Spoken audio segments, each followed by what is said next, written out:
അസ്സലാമലൈക്കും welcome back to daily dishes. ഇന്ന് ഞാൻ ചെമ്മീൻ വെച്ചിട്ടുള്ള നല്ലൊരു റെസിപ്പിയാണ് ചെയ്യുന്നത്. നല്ല ടേസ്റ്റുള്ളൊരു ചില്ലി ഗാർലിക് പ്രോൺസ്. അധികം മസാലപ്പൊടികളൊന്നും ചേർക്കാതെ വെളുത്തുള്ളി മുളകും കൂടുതലായിട്ട് ചേർത്തിട്ടാണ് നമ്മളിത് തയ്യാറാക്കുന്നത്. അപ്പോൾ നമുക്കിത് എങ്ങനെയാണ് തയ്യാറാക്കുന്നതെന്ന് നോക്കാം. അപ്പോൾ ഞാനിത് തയ്യാറാക്കാൻ വേണ്ടി 500 ഗ്രാം ചെമ്മീൻ എടുത്തിട്ടുണ്ട്. തൊലി കളഞ്ഞ് ക്ലീനാക്കി എടുത്ത ശേഷം 500 ഗ്രാം ഉണ്ട് ഇത്. ഇനി നമുക്ക് വേറൊരു ബൗൾ എടുത്തിട്ട് അതിലേക്ക് 2 ടേബിൾ സ്പൂൺ കോൺഫ്ലവർ ചേർത്ത് കൊടുക്കാം. ഇനി ഇതിൻ്റെ കൂടെ തന്നെ 2 ടേബിൾ സ്പൂൺ മൈദപ്പൊടിയും കൂടെ ചേർത്ത് കൊടുക്കാം. ഇനി ഇതിലേക്ക് 1 ടീസ്പൂൺ വെളുത്തുള്ളി പേസ്റ്റ് ചേർക്കാം. പിന്നെ 1 ടീസ്പൂൺ ഇഞ്ചി പേസ്റ്റ്, 1/2 ടീസ്പൂൺ കുരുമുളക് പൊടി, 1 ടേബിൾ സ്പൂൺ സോയ സോസ്, പിന്നെ ഇതിലേക്ക് ആവശ്യത്തിന് വേണ്ട ഉപ്പ് കുറച്ച് മതി. നമ്മളിതിൽ സോയ സോസ് ചേർത്തിട്ടുള്ളതുകൊണ്ട് അതിൽ തന്നെ കുറച്ച് ഉപ്പുണ്ടാവും. അപ്പോൾ കുറച്ച് ഉപ്പ് മതി, കൂടി പോകണ്ട. പിന്നെ ഒരു 1/4 ടീസ്പൂൺ മഞ്ഞൾപ്പൊടി, 1 കോഴിമുട്ട. ഇനി ഇതെല്ലാം കൂടി നന്നായിട്ടൊന്ന് മിക്സ് ചെയ്തെടുക്കാം. ഒരു സ്പൂണോ വിസ്കോ എന്തെങ്കിലും വെച്ചിട്ട് കട്ടകളൊന്നും ഇല്ലാതെ നന്നായിട്ടൊന്ന് മിക്സ് ചെയ്തെടുക്കാം.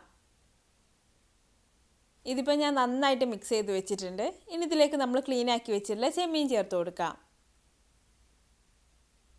ഇനി നമുക്ക് ഈ ചെമ്മീൻ ഈ മസാലയിലിട്ട് നന്നായിട്ടൊന്ന് മിക്സ് ചെയ്തെടുക്കാം. എല്ലാ ചെമ്മീനിലും ഈ ബാറ്റർ നന്നായിട്ടൊന്ന് കോട്ടായി കിട്ടണം. ഇപ്പോൾ ഞാൻ ചെമ്മീനെല്ലാം മസാലയിൽ നന്നായിട്ടൊന്ന് കോട്ട് ചെയ്തെടുത്തിട്ടുണ്ട്. ഇനി നമുക്കിത് ഫ്രൈ ചെയ്തെടുക്കാം.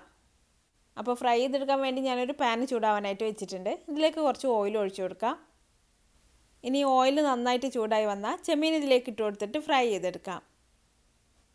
ഇതുപോലെ ഓരോരോ ചെമ്മീനായിട്ട് ഇട്ട് കൊടുക്കാം കേട്ടോ. എല്ലാം കൂടി ഒരുമിച്ചിട്ട് കൊടുത്തിട്ടുണ്ടെങ്കിൽ ഒട്ടിപ്പിടിക്കും.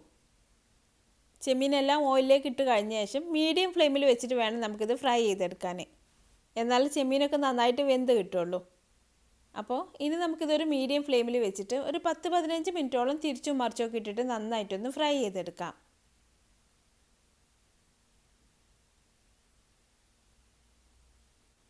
ഇപ്പോൾ ചെമ്മീനെല്ലാം നന്നായിട്ട് ഫ്രൈ ആയി വന്നിട്ടുണ്ട്. ഇനി നമുക്ക് തീ ഒന്ന് കൂട്ടി വെച്ച ശേഷം ഇത് ഓയിൽ നിന്ന് മാറ്റി കൊടുക്കാം.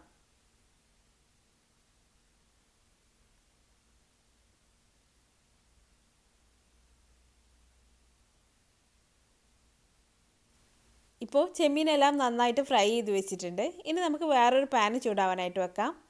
ഇതിലേക്ക് ഞാനിപ്പോൾ നമ്മൾ നേരത്തെ ചെമ്മീൻ ഫ്രൈ ചെയ്തെടുത്തിട്ടുള്ള ഓയിലിൽ നിന്നും ഒരു 3 ടേബിൾ സ്പൂൺ ഓയിൽ ചേർത്ത് കൊടുത്തിട്ടുണ്ട്. ഇനി ഓയിൽ നന്നായിട്ട് ചൂടായി വന്നാൽ അതിലേക്ക് 1/2 കപ്പ് വെളുത്തുള്ളി ചേർത്ത് കൊടുക്കാം. വെളുത്തുള്ളി പേസ്റ്റോ അല്ലെങ്കിൽ ചതച്ചതോ ഒന്നും ചേർക്കരുത്. ഇതുപോലെ ചെറുതായിട്ട് കട്ട് ചെയ്തിട്ട് വേണം ചേർക്കാൻ. പിന്നെ ഇതിലേക്ക് ഒരു ചെറിയ സവാള നല്ല ചെറുതായിട്ട് കട്ട് ചെയ്ത് ചേർത്ത് കൊടുക്കാം. പിന്നെ ഒരു 3 പച്ചമുളകൊന്ന് കട്ട് ചെയ്തും കൂടെ ചേർക്കുന്നുണ്ട്. ഇനി നമുക്ക് ഈ വെളുത്തുള്ളിൻ്റെയും സവാളയുടെ ഒക്കെ ഒരു പച്ചമണം മാറി വരുന്നവരെ ഒന്ന് വഴറ്റിയെടുക്കാം. വെളുത്തുള്ളിൻ്റെ ആ ഒരു മണമൊക്കെ ഒന്ന് മാറി വന്നാൽ പിന്നെ ഇതിലേക്ക് ഒരു ചെറിയ ക്യാപ്സിക്കം ചേർത്ത് കൊടുക്കാം. ഇനി നമുക്ക് ഈ ക്യാപ്സിക്കം 1 മിനിറ്റൊക്കെ ഒന്ന് വഴറ്റി കൊടുക്കാം. ഇപ്പോൾ ക്യാപ്സിക്കം ചെറുതായിട്ടൊന്ന് വഴന്നു വന്നിട്ടുണ്ട്. ഇനി ഇതിലേക്ക് 1/2 ടീസ്പൂൺ കുരുമുളക് പൊടി ചേർത്ത് കൊടുക്കാം. പിന്നെ 1 ടീസ്പൂൺ മുളക് പൊടി, 1 ടേബിൾ സ്പൂൺ സോയ സോസ്, പിന്നെ 2 ടേബിൾ സ്പൂൺ ടൊമാറ്റോ സോസ്. ഇനി ഇതെല്ലാം കൂടി നന്നായിട്ടൊന്ന് മിക്സ് ചെയ്തെടുക്കാം. ഇപ്പോൾ ഇതെല്ലാം നന്നായിട്ടൊന്ന് മിക്സായി സോസിൻ്റെ മണമൊക്കെ ഒന്ന് മാറിയിട്ടുണ്ട്. ഇനി നമുക്കൊരു ബൗളിലേക്ക് 1 ടേബിൾ സ്പൂൺ കോൺഫ്ലവർ ചേർത്ത് കൊടുക്കാം. പിന്നെ ഇതിലേക്കൊരു 1-2 ടേബിൾ സ്പൂൺ വെള്ളം കൂടെ ചേർത്തിട്ട് ഇത് നന്നായിട്ടൊന്ന് മിക്സ് ചെയ്തെടുക്കാം. ഇപ്പോൾ ഞാൻ കോൺഫ്ലവർ കട്ടകളൊന്നും ഇല്ലാതെ നന്നായിട്ട് മിക്സ് ചെയ്തെടുത്തിട്ടുണ്ട്. ഇനി നമുക്കിത് ഈ പാനിലേക്ക് ഒഴിച്ചു കൊടുക്കാം. ഇനി ഇതിലേക്ക് ഒരു 1/4 കപ്പ് വെള്ളം കൂടെ ചേർത്ത് കൊടുക്കാം. എന്നിട്ട് ഇതെല്ലാം കൂടി നന്നായിട്ടൊന്ന് മിക്സ് ചെയ്തെടുക്കാം. നമ്മളിതിൽ കോൺഫ്ലവറൊക്കെ ചേർത്ത് കൊടുത്തിട്ടുള്ളതുകൊണ്ട് ചൂടായി വരുന്നതിനനുസരിച്ച് ഇത് നല്ല തിക്കായി വരും. ഇപ്പോൾ ഗ്രേവിയൊക്കെ ഒന്ന് തിക്കായി തുടങ്ങിയിട്ടുണ്ട്. ഇനി ഇതിൻ്റെ ടേസ്റ്റ് ഒന്ന് നോക്കിയിട്ട് ആവശ്യത്തിന് വേണ്ട ഉപ്പ് ചേർത്ത് കൊടുക്കാം. പിന്നെ 1/2 ടേബിൾ സ്പൂൺ വിനാഗിരിയും കൂടെ ചേർക്കുന്നുണ്ട്. ഇനി ഇതെല്ലാം കൂടി ഒന്നും കൂടെ മിക്സ് ചെയ്തെടുക്കാം. ഇപ്പോൾ ഗ്രേവിയൊക്കെ നല്ല തിക്കായി ഇതിലേക്ക് വേണ്ട മസാല റെഡി ആയിട്ടുണ്ട്. ഇനി നമുക്കിതിലേക്ക് നമ്മൾ നേരത്തെ ഫ്രൈ ചെയ്ത് വെച്ചിട്ടുള്ള ചെമ്മീൻ ഇട്ട് കൊടുക്കാം. ഇനി നമുക്ക് ഈ ചെമ്മീനെല്ലാം ഈ മസാലയിലിട്ട് നന്നായിട്ടൊന്ന് മിക്സ് ചെയ്ത് കൊടുക്കാം. ഒരു 3-4 മിനിറ്റ് ഇതുപോലെ ഒന്ന് മിക്സ് ചെയ്ത് കൊടുത്ത ശേഷം നമുക്ക് തീ ഓഫ് ചെയ്യാം. ഇപ്പോൾ മസാലയെല്ലാം ചെമ്മീനിലേക്ക് നന്നായിട്ട് പിടിച്ചു വന്നിട്ടുണ്ട്. ഇനി നമുക്ക് തീ ഓഫ് ചെയ്യാം.